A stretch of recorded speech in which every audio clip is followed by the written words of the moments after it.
All right. Let's start our webinar.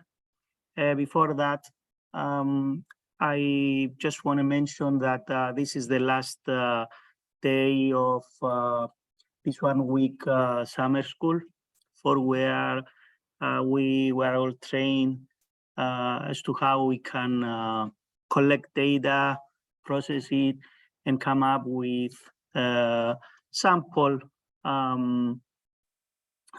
risk model for this area that we surveyed. I think that was very instructive and very successful summer school.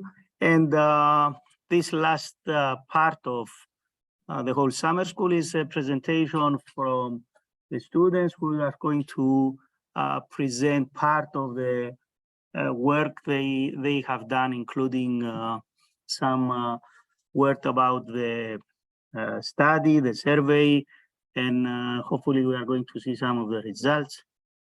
So let's do that. You wanna start? You have to share your screen.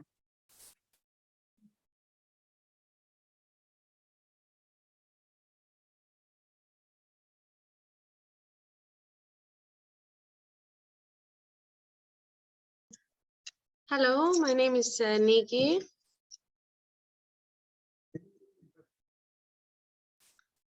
Here's one. Thank you. And today we are going to present you, as Mr. Petros said, the results of the surveying exercise we did the previous days. We divided in 3 teams and we went around the Limassol city. We prepared a brief information about the architectural of the city, let's say, Limassol was built between the 2 ancient Greek cities, Amathus and Kourion. I will show you in a map in a bit where these 2 ancient cities are located. Limassol, the Limassol center, it's medieval period, and we have the Limassol castle and the old port. We have the Turks invading in Cyprus in the 50-70 and the 50-71, so we have some Turkish influence of that era. We have the British that took over Cyprus, and they were here in Cyprus until the independence. And we had the recent Turkish invasion in 1974, where many Cypriots around that became refugees, they have settled here in Limassol. This is a map of the Limassol. On the right, I can show, yes, here it's the archaeological site of Amathunda, the one of the 2 ancient Greek cities that we mentioned. And on the other side is the ancient city of Kourion. Limassol is in the middle and mainly here. Here we have the medieval castle and the old port, some from the Venetian era. And this is Limassol now. Okay, this is the first team that collected the data: Dimitris Irakleous, myself, George Stathopoulos, and George Sekalakis.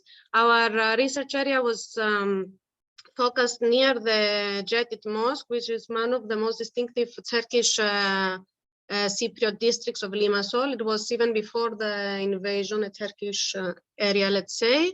The area, after the surveying we did, mostly consists of buildings of that era, before the invasion and after the Turkish invasion from the refugees. Most of the buildings, we concluded that they were designed before any seismic codes. This is some of the typologies of the buildings we found in the era. Some reinforced concrete, we will see them in detail maybe later. Masonry buildings and churches, and mostly residential buildings and listed buildings. We have found some buildings with timber and stone structures. The second team had another area of Limassol, which is mainly focused in the center, where we have the Cathedral of Agia Nagta, that it's mainly has some influence from the Venetian era, let's say. That part of the city combines the old and the new, because we have restaurants, cafes that are newly built, let's say, or even in listed buildings that were renovated. But most of the buildings existing in that area are again without any seismic codes. This is some of the typologies that the second team collected. The second team, sorry, I forgot to introduce them, is Iasonas and Andreas. We have higher scores, let's say, from the previous, it's in contrast with the previous research area, let's say, because the first area that we researched was mainly ground floor, first floor, and second floor buildings. Where in the area of the second team went, they had higher, let's say, higher buildings. The third team, I only have a photo of the two of the participants. It was Christiana, Dimitris, Yorgos, and Kyriakos. They research an area next to the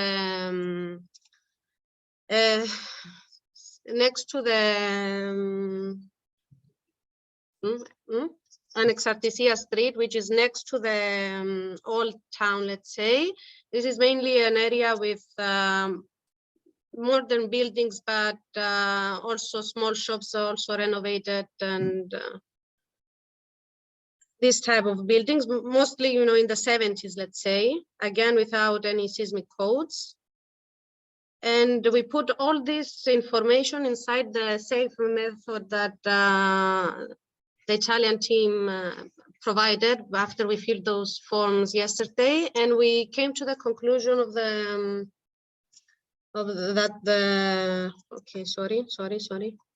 and we came to some classes. We classified the buildings based on the SAFE method, and we came, yes, within the survey area, for all the areas actually, from the results from the 3 teams, because the sample was very small. We only had, if I'm not mistaken, 29 buildings in our sample, so it's very small to have 29 buildings, and the distribution is as follows. So we have the majority of the buildings to be class D and B, and we have class A, let's say the weakest classification. It's actually not that many buildings that are in that class. And we imported the buildings. You can see 2 photos here from the GIS. We went to a building level, let's say, and we added the classes that we extracted from the Excel reports using, of course, the object ID, which is unique. And we know that we knew the building number, so we could actually identify each building that was surveyed. And the sample, as I said before, it was very, very small. Majority of the buildings were focused in one area, which is the one we explained, the Turkish area. Some are here in the old town, and here in Anexartisia streets, some of the buildings. We don't see any correlation because I said the sample is very, very small, so we cannot see any difference, let's say. And this area is the area around where we are right now. The majority of the buildings are class D. But again, the sample is very small. You can see that we have small buildings with no information. So we can see how important it's the good sampling, let's say, of an area, so we can extract some conclusions. But that was our presentation. The main point is that we actually got to familiarize with these very elaborate forms that you have provided us, and thank you for that, because we didn't know that we had to collect data. I mean, your form, in contrast with the form that we saw from the Greek team, was more detailed, but actually can understand. We actually, when we fill the form, we understand the difference. They went building by building, you go by typology, which if you have the data for a bigger sample, you can actually, it's targeting different. Yes.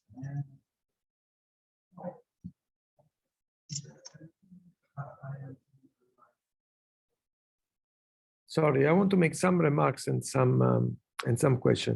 So of course, this is a limited sample. It was an exercise. It was just to familiarize with the form. So first of all, as has been discussed in the previous days, we realized that the form was proposed as an experience carried out in Italy. Now we are in Cyprus, and this requires some customization of the form. There are some structure like the Adobe one that we have not classified in our form that has to be classified. So in the next future, we will work to modify this in order to include also this typology. And but nevertheless, even if the job has been carried out for a limited number of buildings, show something that I won't believe that will be in contradiction on what we will find at the end of the study if we want to carry on an extensive collection of data. That the main of the buildings in this area, but I would guess in Limassol, is quite of good, performance. Because we see that if you see this pipe, the 45 plus the 14 that are the most strong, the strongest typology is almost 60%. So it will be not 60%, probably, for sure. It will be 55, will be 50, will be 72. We don't know, but I won't guess that will be less than 50, or because even going around the town, you see that there is a lot of reinforced concrete. That the center of the town, that is the oldest part, as you described in your introduction, is a limited area comparing the complete expansion that has been done in the last 20 or 30 years, I think, in Limassol, or even slightly more. 74 is when after the 74, yeah, okay, that's right, because of the demand of the location and so. Okay, so. Even if this was only an exercise to familiarize with the form, we already have some result in a way, that could address the next activity. So the next activity could be foreseen by subdividing the work between teams that work on the center in order to find out if we have picked up effectively all the typology existing, or there is something that we didn't catch. And of course, outside the historical center, where there could be some difference between buildings built in the 70s from the one built in the 19th or in the 2010, of course, because the technology, the knowledge, the code has been updated and so on. So if I can say, I would guess that you could have one or two class involved in the categorization of the masonry and adobe, and probably other two for reinforced concrete. And probably the B and C could overlap some masonry and some reinforced concrete, but it's something that will build up later when more information and more analysis has been done on these buildings. So obviously, some observation, some question is that coming back to the picture of the buildings that you showed before. Yeah, okay. This is team one. You see here, I don't see any adobe. So the team one in that area didn't find any adobe building, because I think that even the third one on the right is stone, is not adobe. What do you think? Yeah. Is a. The base stone, the above is this adobe brick. Uh-huh. Okay, so this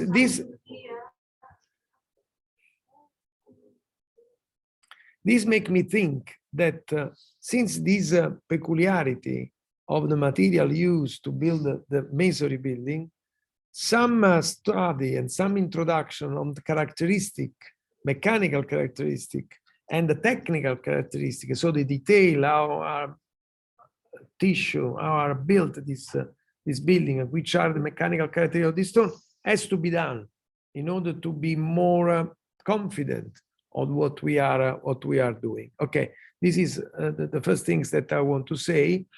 And then even to start to identify between the reinforced concrete, if there is any correlation between some vulnerability factors, as we say, so some typology, weak characteristic of the typology, like for instance, the building with the frame in only in one direction, for instance, that could be probably built at the beginning of the reinforced concrete expansion in the 70s. I don't know if you can correlate some particular characteristic like a frame in one direction and not in both directions at the early 70s or to the 80s, or if this is random, if something that can be seen either in the 20s that in the 80s.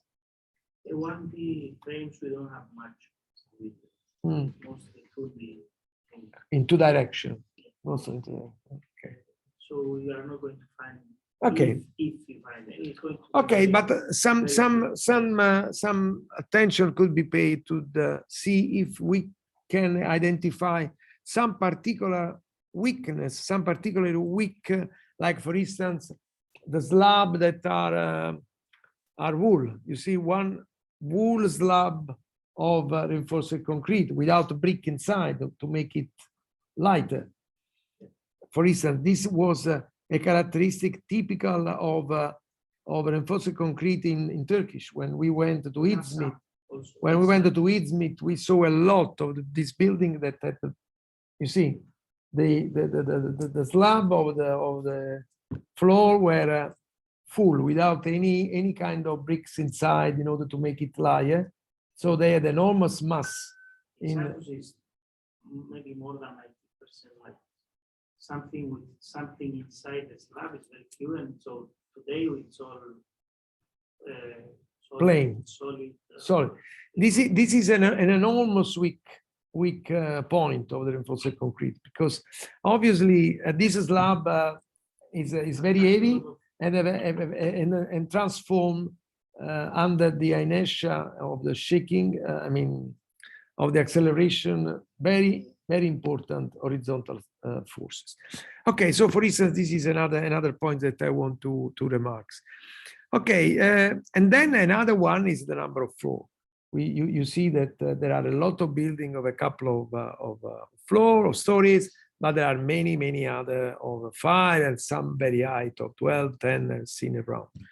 Okay, so even this kind of analysis of the typology distributed in the different area, if exists a prevalence of the typology in different area, could address you to identify in different area different characteristics. Okay, this is what I was commenting. And okay, what else? Yeah, something else that I want to tell you is that, of course, if you go to the table where you assign the typology. Oh, okay. This is obviously the exercise carried out by working with the Excel file that is linked to the save method and to the assign. As we said, this has to be now adjusted, customized according to your typology, the Adobe. We will see what can be kept like it is and what has to be upgrading, modified according your reality. But after this result, that is the first result that you can derive after having studied the area, understand which kind of typology are in the area, identifying the area where different area in which you can split the town in which this typology could be found, and modify these sheets in order to have all these first assignment on the building. As we said, we are not interested in this single assignment of typology. This is used to be located on the map as you have done, but the next step will be all the operation that yesterday Stefano was showing. So to overlap to the area a grid of cell of 250 meters by 250 meters, and then to work on that, conscious that you never will collect the data for all the town because it's too many data to be collected. But of course, you try to collect as much as possible. That's true. That's obviously because the more you collect and more you know the truth. I mean, or at least you are able to make less error. I mean, but then you have to combine this with one data that in a way you already have for all homogeneously for all the town. That is the census data. So as we said, as Linda said yesterday, the parameters that are better correlated to the structure are the time of construction. And that's why I was saying that you in a way have to understand when that area has been developed, because when that area is developed, give you implicit information of the technician at the time, material at the time, and so on. And another one is the population. That even there is another factor that we found very much related, that is the gross rate. So how much people that live in that area earn, because this is in a way is a good parameters, is another good parameter to relate census data with the structure performance. Okay, so once you have done this, you are able then to cut, as we said, the buildings that are on the corner, that are on the line, and to work with the census data, all the things that yesterday have been discussed and been presented. That is the step after this, okay? The step before was the cartography, the correspondence of the cartography to the reality. This is another point that prepare the identification of the buildings with the name. So all this kind of preparatory activity. Then there is the survey activity that you have experimented. You have the exercise was on that. And then there is the final exposure prevision assessment. That is with the other activity that I mentioned. So overimpose a grid to see for each cell, that is the final goal. Use the census data, calibrate the data collected with the census data. At the end, we have the goal to have for each cell a distribution of A, B, C, D. So at that point, you forget your survey. You forget that that building was classified A and the other was classified B and the other was classified D. Because in the reality, probably you were wrong when you said A, you were wrong when you said C, but C was B, part of the B were A, part of A was a C, but at the end, since in a cell of 250 meters by 250 meters, there is, you see, a great number compensation. At the end, you have bet the distribution of building typology, more or less not so bad. As I said, you can test your capability to do all the process by assign to some teams the task to go there to verify. So we could choose one, another one, another one, another one, cell around the area, and just to put there and make, as we say, a tappeto, no? all the maps, all the forms for all the buildings inside the cell, and to see if what we judge watching is so different from what we bet with the correlation with the census data. Okay, because in that area, in that cell, for instance, you have collected 10 buildings, but in reality there are 120. And so you have a bet after the calibration with Bing procedure, you find some distribution of ABCD. Okay, you check and you see if actually you will find some correspondence or not. Okay, at this point, all the phase of exposure assessment is finished. Can be always be improved because you can collect other data. You can redo again all the process and all the procedure. And so you will find some improvement in the refinement of the distribution of ABCD for each cell.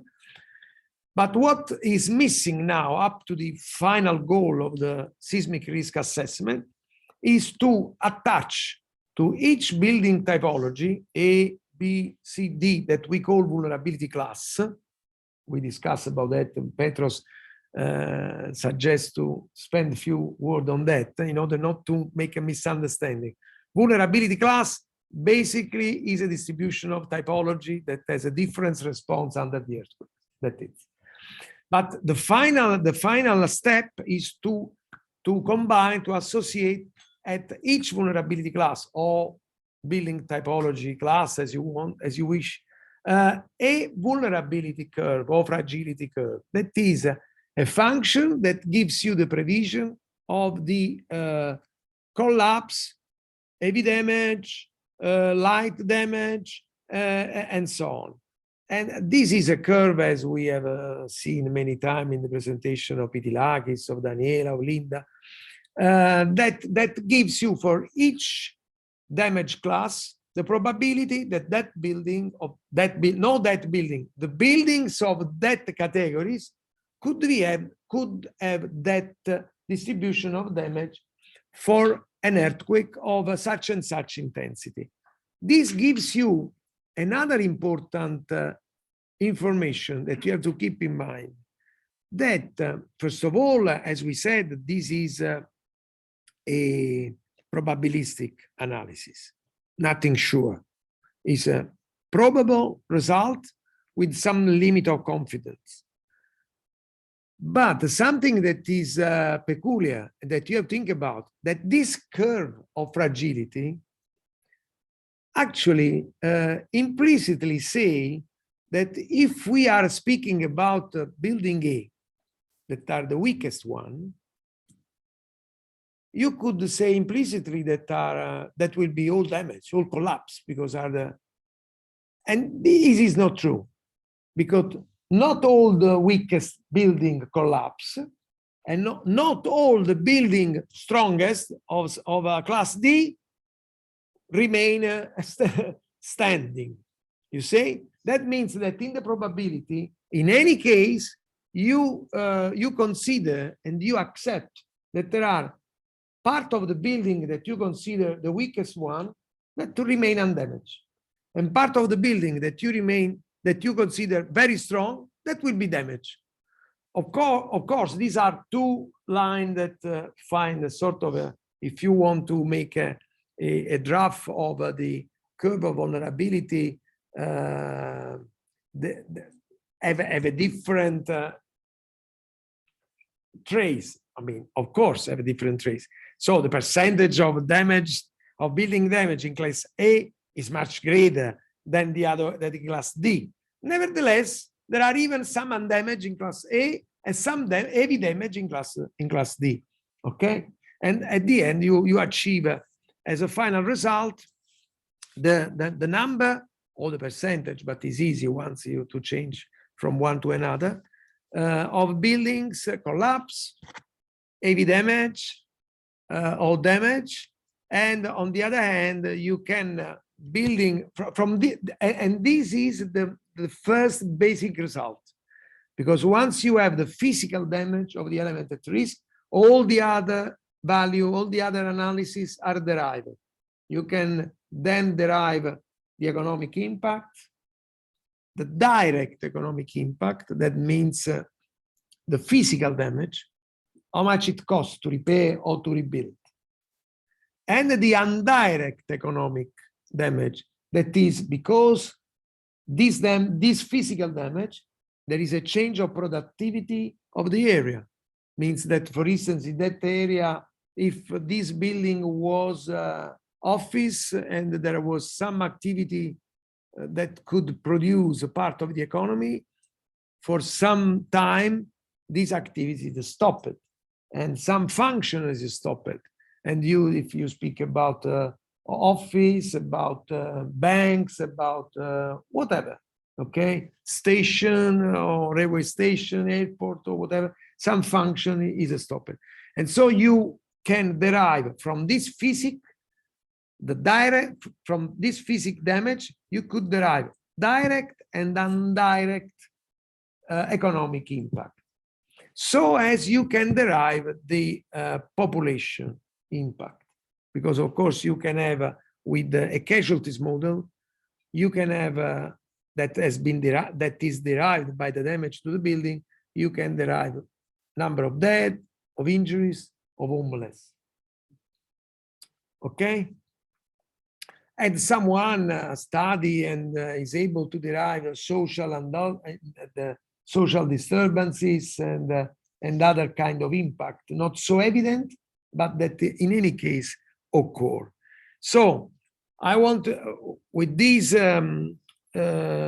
conclusion in a way, be sure that you understand that we have analyzed and we have carried out now the exercise on one piece of the WUR process.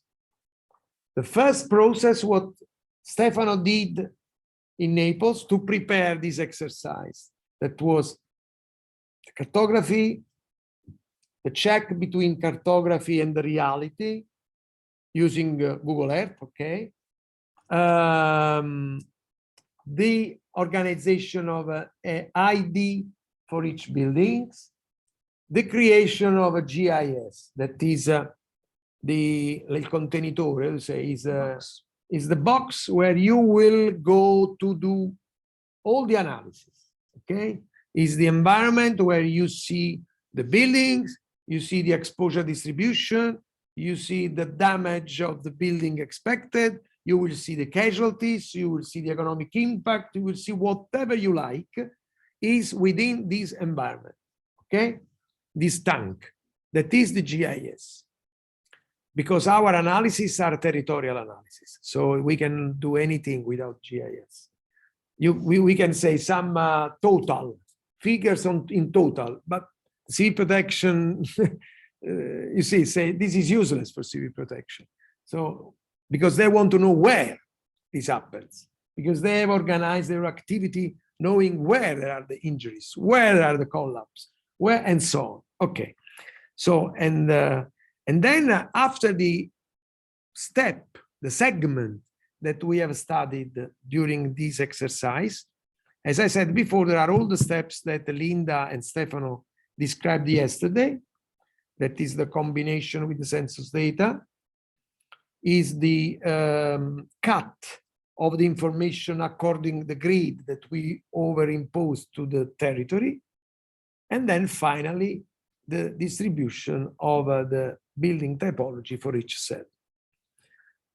Last thing, last but not least, is that this distribution of categories of buildings, of which we have other data that are not directly used for seismic analysis, because in the form there is the percentage of opening, I don't know, roads, characteristics, slope, or whatever.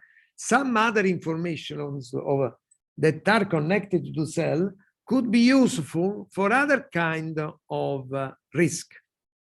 For instance, risk by heat waves, risk by pluvial flooding, risk by volcanic eruption, but you don't have this problem, fortunately, and so on. So this has to be clear that this job is the first approach for all other analysis that you want to do, because at that point you are able to combine different risk and to achieve some multi-risk analysis.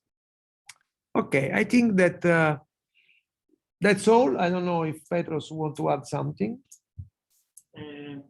No, I don't know if there are any questions or other comments. Any question or comments?